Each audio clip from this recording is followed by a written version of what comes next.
Hey everybody, the third video in the series about the Ranger's Apprentice problems.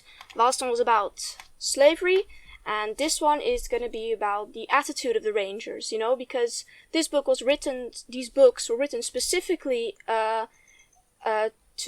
show young boys some good role models.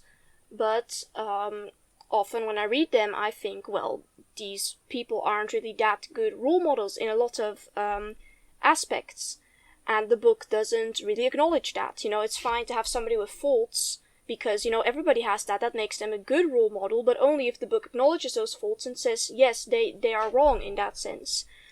So that's what this video is going to be about. Hope you enjoy. Lastly, I said in this video it's the last problem. That's because afterwards I remembered something more, and that's also the little bit of audio at the end where you don't see a video. The camera was already in the suitcases by then. Yeah, so this isn't really the last video, so just to clear that up. So, enjoy! Then the third problem, which is also the last problem. Rangers are always right, whatever they do. For example, in Dutch we've got this saying voor eigen rechter spelen, which means actually playing your own judge.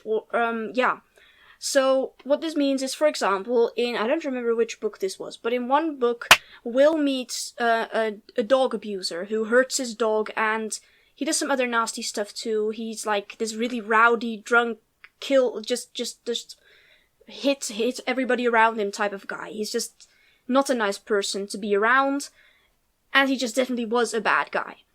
So then what does Will do? Send him to, I don't know, prison, or do his job as a police and just put him in front of a court? Oh no. Will finds out, now I remember which book this one, 10, I think book 10 this was. So Will just finds out there's Scandians nearby, and he's like, oh wait, that's a good idea, that's a good way to get rid of someone I don't like, and he sells him to the Scandians, like literally. This ties in very well with what we were just talking about the slavery. He does not care about slavery at all, because how can you say you care about slavery if you literally sell someone into slavery?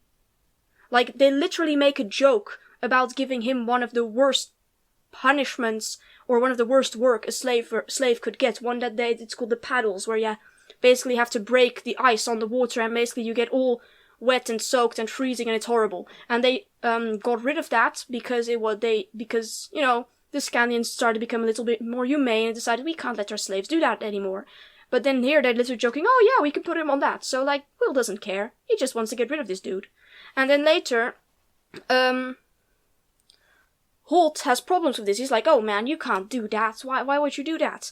And then Crowley, the leader of the Rangers, is like, yeah, but Holt, you let this giant man work in hard labor for 10 years because you thought he was doing something wrong.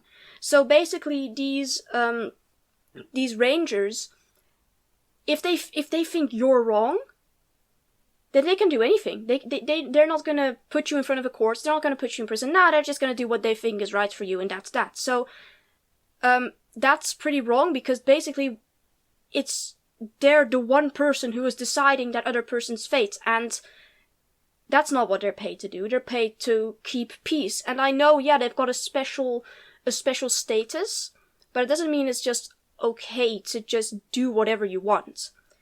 Not only are they, acting as if they're the sole judges in the entire kingdom. Yeah, it's a kingdom. They're also really hypocritical. The revenge is okay if you're a ranger. For example, Morgrave was of course taking revenge on Holt, which everybody thought was wrong because revenge is wrong.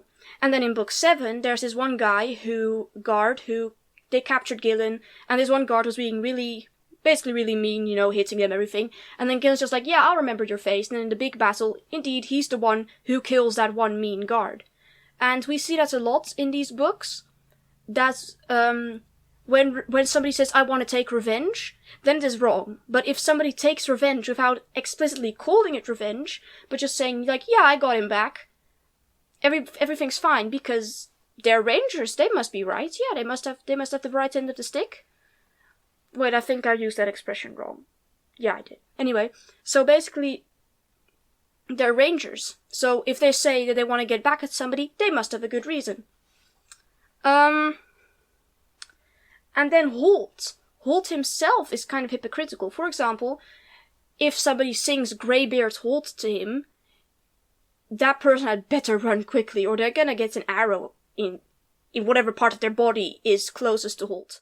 On the other hand, Holt thinks it's completely okay to keeping on calling Will's mandola a violin, and he thinks it's great fun to criticize Iraq's horse riding skills, but then whenever somebody says, haha, Holt, you get seasick, he gets really mad. So basically, Holt thinks it's cool to make fun of others, but when someone makes fun of him, he's just like, yeah, no, you're going down. So he's actually kind of toxic, basically. He's allowed to put others down, but when others try to make a joke about him, just because he's stronger. In another book, this is a really small part actually, but Will is leading these thieves off to prison, and they're really tired, and they ask, hey, can we maybe get into the car too, because we can literally, so tired we can't really walk. And he's like, yeah, you know what, now I'm gonna give you something that you're not gonna have for the next 10 years. And they were like, oh, what is that? It's like, a breath of fresh air. And yeah, everybody thinks it's hilarious. But like, can you imagine if the bad guys did this? You know, if Will was like, hey bro, can we get in the car because we're really tired? And they're like, yeah, no, you're gonna get a breath of fresh air. Everybody would think, oh, that's cruel and hard. But when Will does it, yeah, no, that's hilarious, because these guys are bad, so they don't deserve any kindness. Also, Rangers are actually really disrespectful of others. For example, in one of the books, Holt throws a lord into the moat who's being really disrespectful to Alice. And, okay, I may be nitpicking here, I guess so, I may be a bit overreacting. And it was funny, and he did deserve it. But it was also very disrespectful. Can you imagine if police officers nowadays would just, I don't know, use violence on people they didn't agree with? Can you imagine how funny that would be? Yeah, that's what I thought. So, also, one time they've captured a Scotty general, and the Scotty are basically, you know, what Bravehearts. I can't really explain I guess they're Scottish. So, yeah, basically there's those dudes with kilts. And they've captured one of their generals, because in this story the dudes with kilts are the bad guys.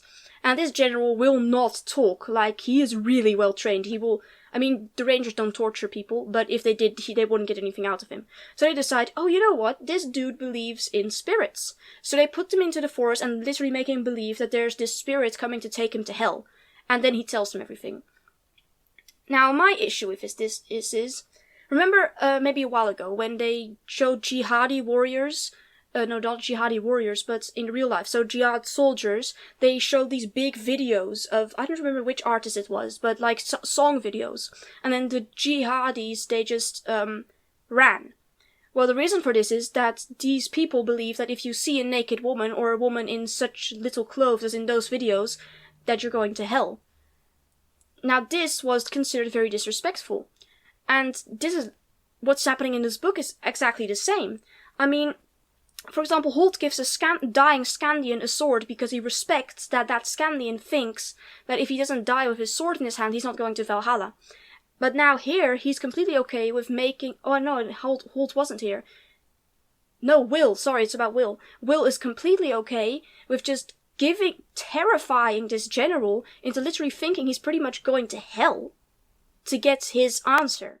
You know, I don't know exactly what the afterlife or hell looked like to these Scottish generals, but I can imagine that if he's that scared, that it isn't good. So, like, for example, if you'd scare me with, like, oh, you're going to hell, or, like, there's a demon in here, I wouldn't be that worried. I mean, yeah.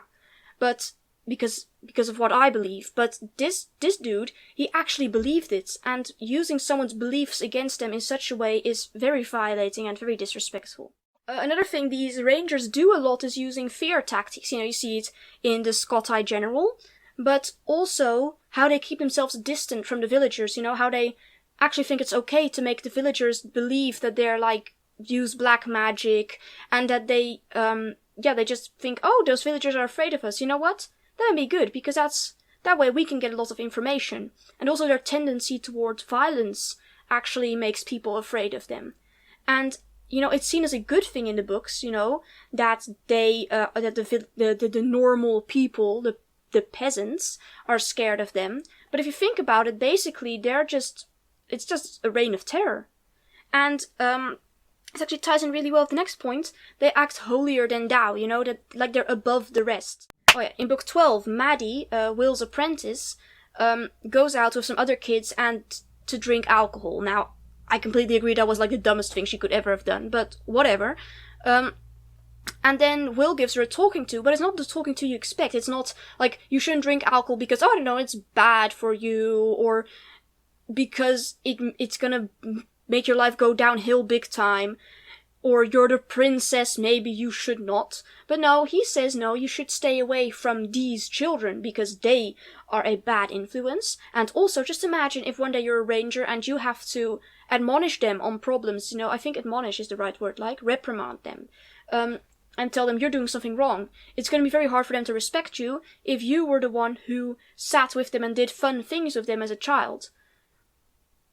But why so aloof? Like, why can't Maddie just train in this area and then go somewhere else? I mean, it would have been no problem for Will if he had friends in the village. I mean, he kept really to himself, he had only friends in the ward. But like, I don't really get why Maddie can't be friends with these kids, why she has to act like she's better than them, because that's what he's saying, one day you're gonna have a higher position than them, and you're gonna be the one who has to tell them what they're doing wrong, so you should stay away from them. But like, he immediately acts like it's these children's fault that Maddie decided to drink alcohol. No, she should just have said no. I mean, of course, it was their idea, but it's not like Maddie doesn't have a mind of her own. So he's basically saying to her, keep away from all children, because they're going to remember that one time you did something wrong with them, and then they won't ever respect you again. As if she can't just go to a different province, or I don't remember what they're called, but just to a different province and be a ranger there. So he's basically just teaching her to be aloof and better than everyone else, so that they will respect her.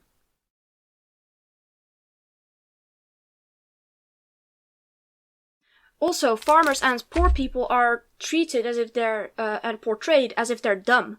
I mean, I've seen the effect of no education. I've seen what the difference between someone who's gone to school and someone who hasn't gone to school. And yes, indeed, if you haven't gone to school, it does rather impair critical thinking. But there's still really wise and calm people out there, not just the blabbering, superstitious fools we see in the books. So I feel like it was really this aloofness, like us, the rangers, and the rich people, and the important people, and the king, and royalty, and what you call them, basically the ones of good standing, and then there's them, the poor people, the mass, the ones we have to protect because they're too stupid to do it. So, and it comes up time and time again. It's not just one time that people are superstitious, but like, every single time we see poor people, it's like, oh, they're superstitious. Oh yeah, those are superstitious too.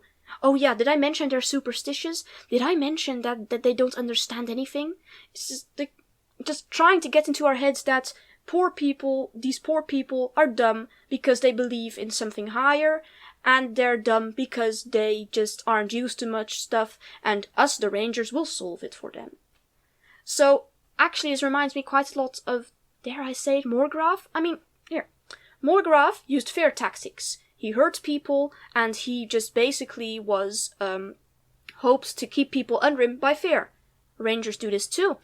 If the poor people didn't believe they used black magic, that they could just kill you whenever they wanted, and all that other kind of thing, they would have not that much power. And also, various times to get information out of prisoners, because it's not only a Scottish general that they do it with, they wouldn't have gotten any information without just really scaring these people. So another thing, Morgraf really believed he was above the rest, because, he was the great lord. The Rangers do that too. We're the cool Rangers. We're the ones who saved the world. They do it too. Morgraf thrived on feelings of power. I mean, why else would you try to take over the entire world other than that you want feelings of power? And Will at least Will and Holt have that too, when, for example, when those thieves asked, hey, can we get into the cart? And Will was like, oh yeah, you're gonna get a breath of fresh air. He was just basically, he had this feeling of power, and it made him feel really cool and good about himself. Basically same thing too. The only difference is that the Rangers, no, they're the good guys, you know? No, Morgraf was bad because he hurt people and he was on the bad side. And the Rangers, they're the good guys. Now, I mean, I agree, okay? The Rangers are the ones who have the country's best interests at heart. But the way they're behaving themselves just reminds me quite a lot of the person they don't want to be. So, that was the video. Hope you enjoyed it, or, I don't know, agree, disagree. Tell me about it. Yeah, so like I said, Will and, I don't even think I even mentioned Gillen, but Will, Holt, Gillen, Crowley, they are all relatively good role models. They have a lot of characteristics that I really admire in them, but their faults aren't really acknowledged as such, as faults. And that is kind of wrong. Yeah, so hope you guys have... I don't know when the next time I will be posting because the Wi-Fi is horrible here, so I hope you have a great whatever time it is until I post something again. Bye.